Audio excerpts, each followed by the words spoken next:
Ayan, hello ulit mga idol. Thank you for watching my channel, Marvelous Smart TV. At ito po, huling batch natin na papaliguan si Kendra. Ayan, Kendra. Siya po ang pang-apat nating papaliguan ngayong araw. At syempre, ang ating gamit. Timba. Ang ating sabon na kinanaw sa tubig. Ayan. At syempre, dahan-dahan lang ang ating pahid ng tubig na may sabon sa kanila para hindi sila gaanong matakot. Ayan. Diba? Ito ang mga reaction video ng mga pusa kapag sila ay pinaliguan. Wala. At saka ito pong pusa na to, kapatid po siya ni Kahel. Bali, 4 po silang magkakapatid. Meron tong white, tas merong isa may spot na orange, isa naman yung kulay gray. Kaso nung kasi masyado na kami maraming alaga, kaya yung dalawa may pinagbigyan po kami dun sa may bandang tuktukan. So itong dalawa, siya yung napunta sa amin. May video po ako nito nung nagpunta sila, nung pinanganak sila dun sa inupahan namin dating tindahan. Ayan.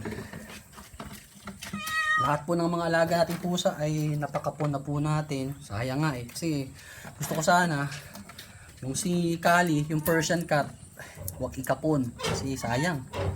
Nung nabigay po sa atin yun, hindi ko inaakala na maging Persian cat kasi white lang po siya nun Tas siya yung pusa na naisama natin nung dati sa Baguio, nung nagpunta tayo sa Baguio. Tas meron pa tayong dalang gatas.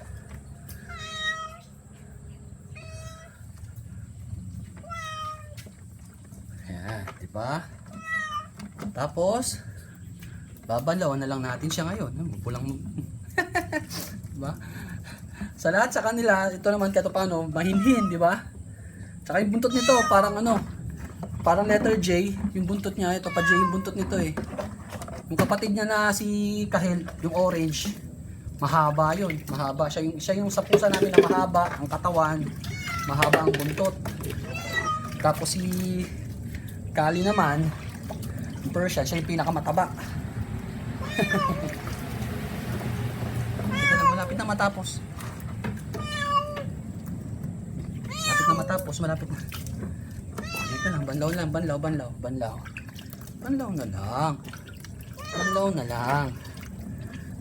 na lang.